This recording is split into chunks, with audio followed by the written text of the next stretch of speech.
All right, so now we're into statistics. And I haven't done it exactly like you see on your paper, but it's more or less like this, where you have a distribution and you're looking at a couple of things. You're looking at the age of the person and you're comparing it to their grades. All right, so this person would be a younger person with a lower grade, whereas this would be an older person with a higher grade. And you'll see there are a couple of kind of anomalies. They sort of stand out from the rest of the group. And you might want to leave those out just for now, even though they might be super interesting to look at another time. So what we want to know is, what is the relationship? What is the correlation between age and grade? And you know what to do with that. You build yourself a box like that, keeping as close as you can to your distribution. And then you measure that box. And I measure it with a ruler like everybody should. I'll grab one here.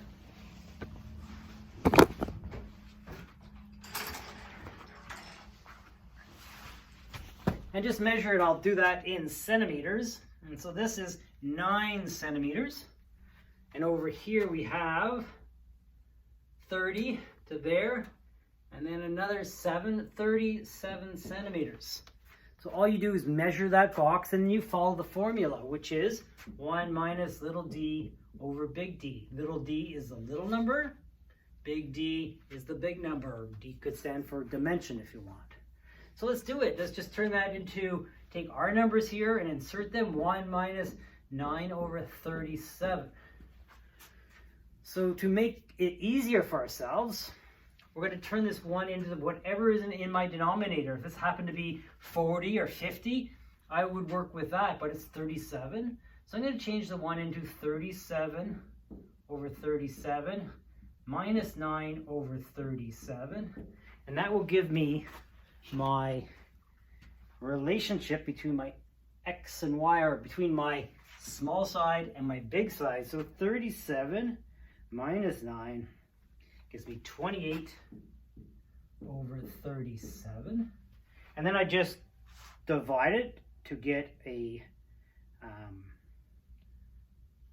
percentage. So 28 divided by 37. Let's get that right here. 28 divided by 37. I come up with approximately 77%, or 0.77. And remember, on here, we can tell if it's strong or weak. We have possibility of -1 over here or +1 there. That's the most we can get, with 0 being no relationship. Mine happens to be going up in a positive direction as opposed to coming this way in a negative direction. And it's at 0.77, which brings it really close to here, 0.77, a positive.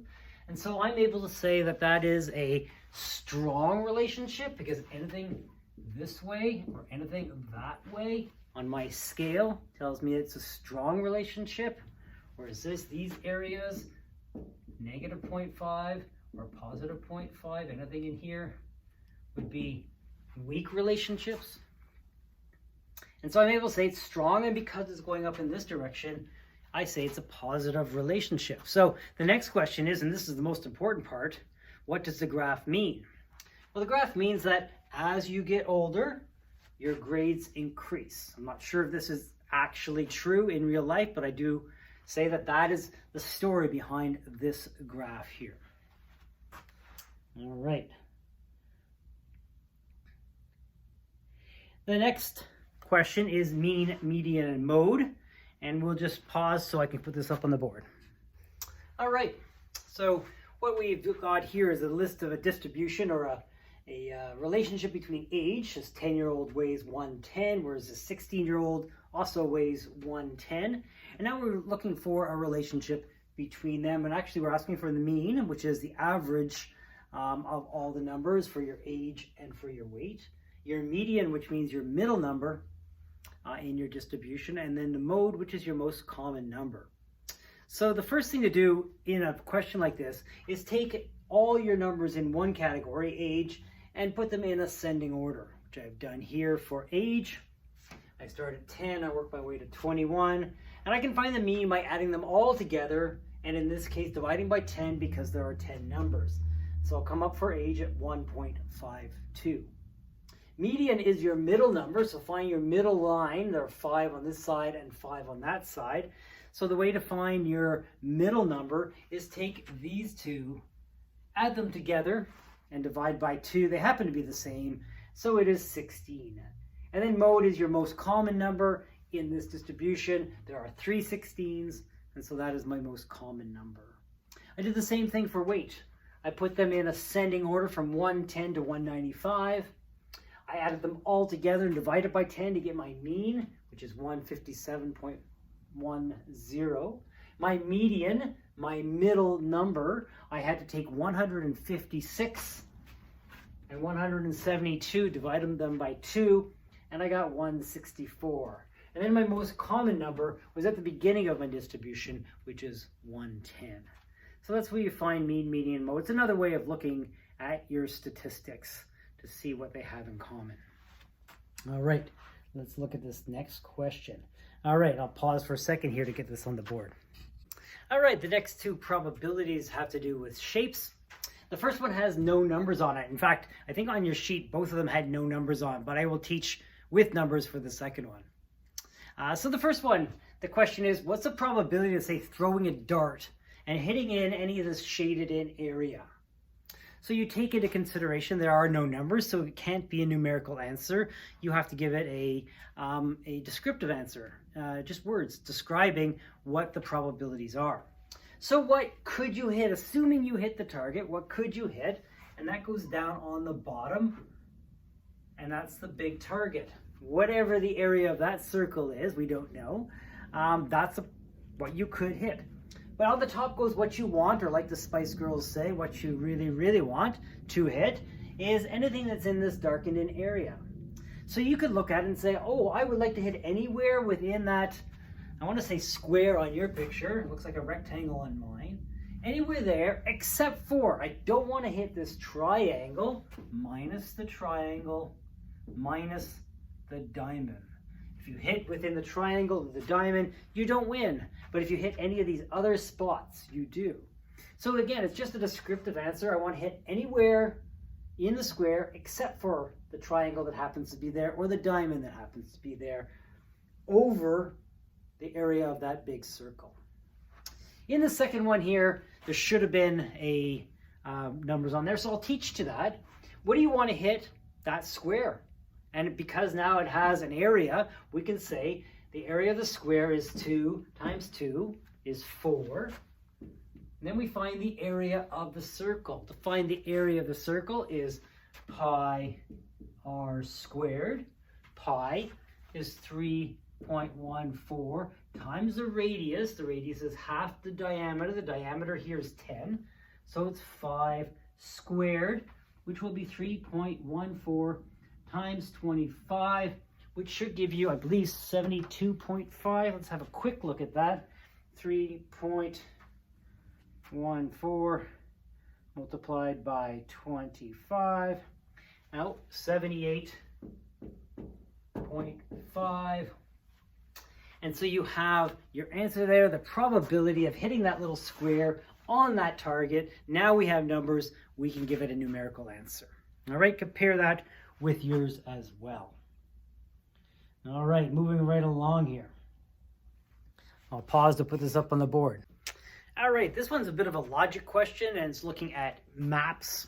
So it says Justin Trudeau, our Prime Minister, is planning a trip after COVID-19, of course, in which he wants to visit cities A, B, C, D, E, and F.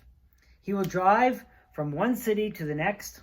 The following table shows the distances between the cities. So all I did here on the board was put the cities in a big circle like this so we can start working with them.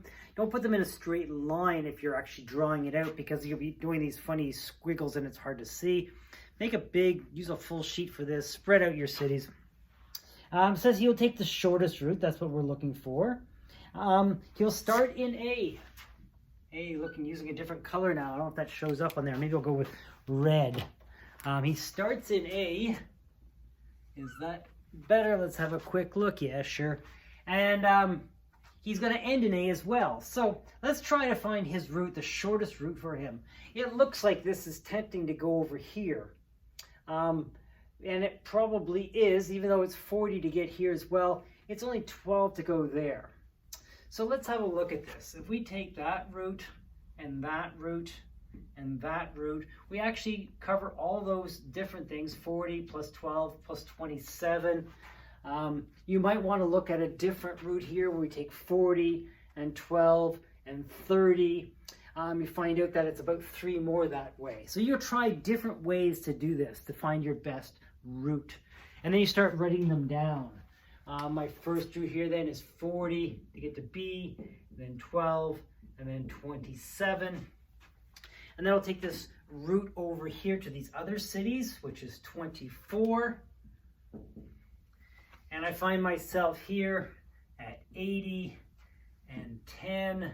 So add 80 and 10, and that brings me back to A. I visited all the cities and I added them all up. All right, you keep on trying different routes until you get the shortest route. Generally, backtracking along any route doesn't help you on these kind of questions, even though in life it might. All right, add them all up. 80 and 10. So we have 11, 12, 13 here. 6, 7, 8, 9, 10, 18, 19, 193 kilometers. If you get a different number, show it to me. I've done it relatively quickly here, but it's a logic question where you do trial and error, hit and miss to try to figure out what is the fastest route. All right, back to linear equations. Give me a second here. All right, so we're on number 13 to 16, and that just means that you're going to get 4 marks from this: 13, 14, 15, and 16. So here you have 2 linear equations. We'll call this number 1, call that number 2. And when you see a linear equation, don't get all afraid of it. It's just, it's an equation. It means that there is or in this case, inequality, an equal sign or a greater or less than sign. And it means that you're going to draw a line. Linear just means pertaining to a line. So every time there is one, you make yourself a table and you draw it on the graph. What we're most interested in is where it crosses either one of these X or Y lines. So let's work with the first one. We always say, what happens if X equals 0? We'll cover it up. Negative 4Y is greater than 12. And while we're doing this, we're just not concerning ourselves with the sign that is there until the very end. That's just for shading. So we don't want negative 4y. We divide by negative 4 and we get y. Divide 12 by negative 4 and we get negative 3. When x equals 0, when it's covered up, y is going to give us negative 3. Same thing on the other side. And we'll just erase this with my fancy eraser here. When y equals 0, we cover it up to say it's not there. 2x equals 12, you know what to do. Divide by 2, I get x. Divide by 2, and I get 6. And now I have 2 coordinates, 0 and negative 3. So 0 along my x, negative 3 along my y. 0, negative 3. And along my second coordinate is going to be 6 along my x and 0 along my y. And if you have graph paper, I would use it. It will give you a very accurate line there. For now, we'll just have a line. And we'll work on our second equation. Same deal. I'm worried about my zeros. Let's have a look at them. When x equals 0, just tells you negative y equals 10. Negative 1y divided by negative 1. And we get negative 10. Over here, when x equals 0, when y equals 0, cover it up. 5x equals 10, x equals 2. My phone is ringing, and so I'll be right back.